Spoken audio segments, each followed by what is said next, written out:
Hey up everyone! So continuing the Venice Film Festival coverage, today's movie I'm discussing on the channel is the latest film from Fastvold called The Testament of An Lee. Quite an anticipated title, this one. I know you guys on Twitter were hungry to hear my thoughts on this movie. I think there was a lot of anticipation for this one because a lot of us were kind of expecting this film to be like The Brutalist of this year, because like The Brutalist, this film was made on a budget of $10 million. It was shot on 35mm, just like The Brutalist, and Mona Fastvold also co-wrote the screenplay for The Testament of An Lee with her husband, Brady Corbet, aka the director of The Brutalist, and he took home the Silver Lion last year for that film. So is Mona Fastvold going to bring home a lion of herself and they can put them on the mantle together side by side?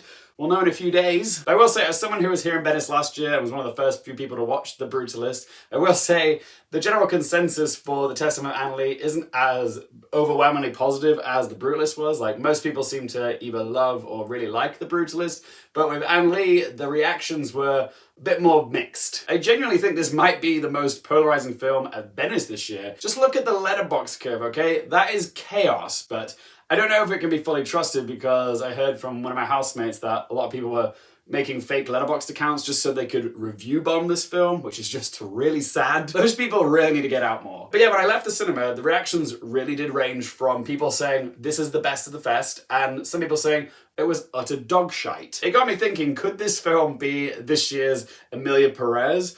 Quite possibly. Like, it is a musical and an orthodox one at that. I already know that not everybody likes this film. So yeah, regardless of where I stand with this film, I'm sure there's plenty of you guys who aren't going to agree with me. But yeah, where do I fall when it comes to The Testament of An Lee?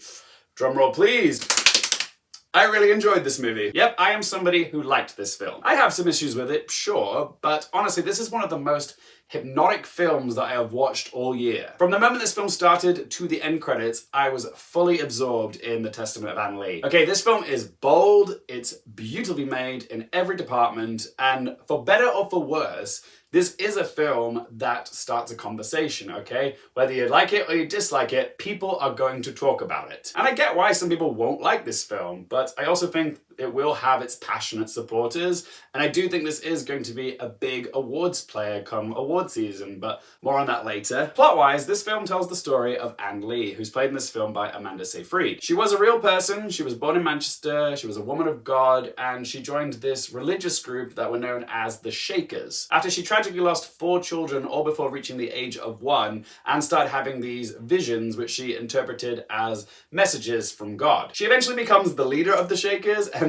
somehow convinces them all to abstain from sex for the rest of their lives because God says lust of the flesh is like a cardinal sin. So yeah, they're all like celibate in this group. And eventually, Anne sets sails across the Atlantic to establish a utopian society of Shakers in America in their settlement known as Niskayuna. She was actually one of the first female preachers during that period in history, and she was known as Mother Anne, or the female Christ to her followers. But she was feared and persecuted by others who labeled her a witch because the Shakers were known for their way of expressing their worship of God through this almost pagan-like ritual of song and dance, which is why this film is kind of a musical, but it's a very different type of musical to, like, you know, jazz hands and tap dance.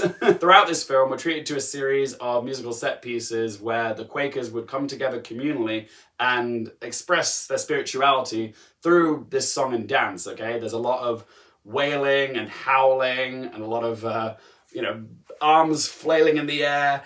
Just imagine a room full of those wacky wobbly waving, you know, arm guys you see out of car dealerships, and that's kind of what to expect. But yeah, this film is essentially Anne's story from birth to the grave. And it's also a musical. Like I said, I very much enjoyed this film. There was a lot about it that I really liked. For starters, it looks stunning. William Rexer has made one of the prettiest looking movies of the year. I already said this film was shot on 35mm and it's been blown up to 70mm. But yeah, some of the shots in this are so exquisite. They look like oil paintings. And then there's the music, which has been composed by Daniel Blumberry, who composed the majestic score for The Brutalist. He's back for this, and he's composed yet another beautiful and distinctive score. And given that this is a musical, it kind of lives or dies depending on how good the music is, but his score in this is magnificent. He's mixed a lot of interesting stuff together. Like, you wouldn't expect a film where there's a lot of like folky music to also coexist in a film where there's a lot of like electronic guitar riffs, but somehow Daniel Blumberry makes it work. When it comes to the songs, I will say they are very simple and very repetitive. A lot of the lyrics of the songs are just repeated over and over again, but that's how they get in your head. One of the songs is essentially nothing but la la la's. I mean, it works for Kylie Minogue. La la la la la la la la. But yeah, despite how simple the songs were, I still found them quite effective, especially when they were coupled with the choreography. Like, there were moments while I was watching this where I was vicariously feeling that sense of like religious ecstasy that the community was feeling, okay? I felt the Holy Spirit coming off the screen and entering my body. I have exorcised the demons. And I really did enjoy the dancing in this. It was very expressionistic. It was kind of reminiscent of some of the dancing sequences in Suspiria, because it's very raw and pagan-like. And I know this is gonna sound crazy, but I genuinely believe that after more people have seen this film, we're probably gonna see a bunch of the choreography from this film start popping up on TikTok. You know how people were doing that Glinda book dance thing after Wicked was released? Well, there's a song in this, it's like a sea shanty song. I think it's called Olga's Concert, All Is Summer, and it's a song that they're singing as they're traveling across the sea from the UK to America. But yeah, it's a lot of like this sort of dance, you know, it's a lot of arms and it's a lot of like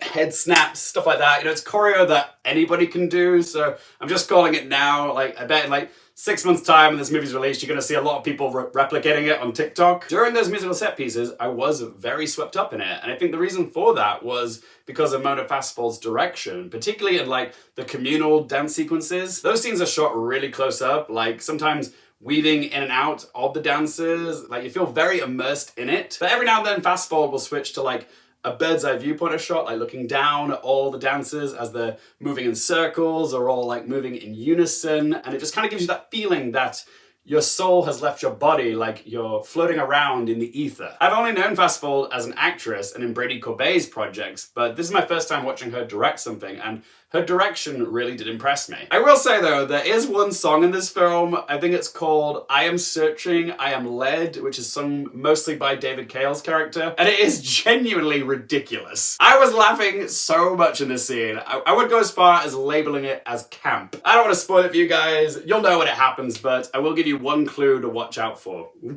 Woo! Woo! Just like The Brutalist, you do end up marveling at the fact that this was a movie made for $10 million. Like, it looks way more expensive than that when you're looking at like all the costumes and props and sets. Like, the production design in this is amazing. They've actually gone and made the Niskayuna village in this, and like there's a real emphasis on the craftsmanship that it took to build this this village, this community, because you see a lot of stuff getting made in this, whether it's like, you know, thatch stuff on a rocking chair, or coffins being assembled, or people putting roofs on top of houses. The costumes in this were great, very period accurate. You got a lot of bonnets and frilly sleeves and big dresses, and I loved how when they moved they were like an extension of the choreography. Now let's talk about the performances. I'll start off by saying that as much as I love Amanda Seyfried, I had mixed feelings about her performance as Anne. I thought her singing was phenomenal, but when it came to her Mancunian accent, I thought it was very hit or miss. There were a lot of people in this doing Manchester accents with varying degrees of success.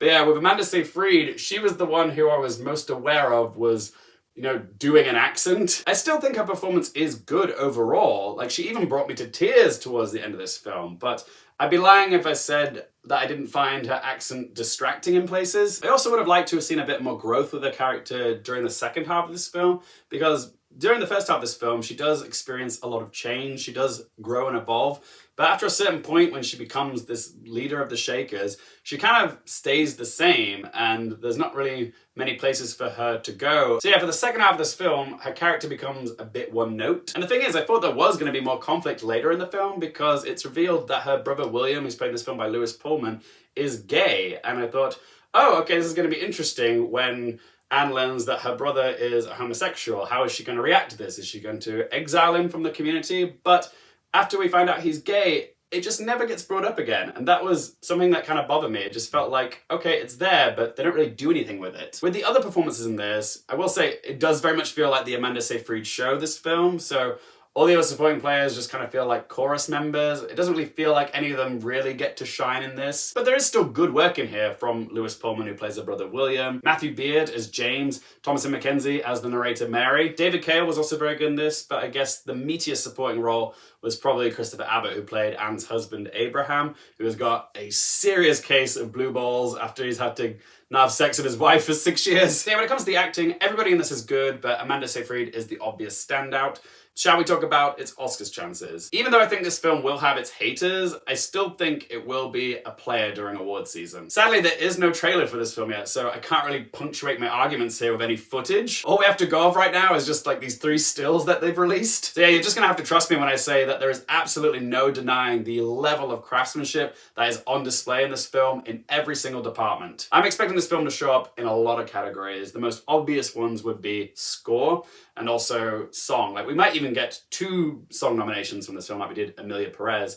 Which songs they'll go for, I'm not sure yet. I'm not even quite sure what the titles of the songs are yet, but I'm sure some will emerge as more obvious contenders. I'm also expecting to show up in production design, costume design, cinematography. The editing in this is very showy, particularly in the musical set pieces. So yeah, I think it's going to show up in editing. And because this is a musical, it probably does have a good chance of also getting into sound. When it comes to acting, I think the only person who has a credible shot of getting in will be Amanda Seyfried for Best Actress. This will be her 2nd nomination after her one for Best Supporting Actress in Mank. Sadly, I don't really see any of the supporting players getting nominated. Because it's only really Amanda Seyfried that shines here, I'm not really convinced that it's going to get a casting nomination. Mona Fastvold I could see getting into Best Director because this is very ambitious and technically impressive direction. The only reason I'm not like saying she's a lock just yet is because she's a relatively new director. Like, she has done like some TV shows and a couple of features like many years ago, but this is going to be like, you know, her big breakout movie. So don't know if the director's branch will feel the need to like acknowledge her like right away,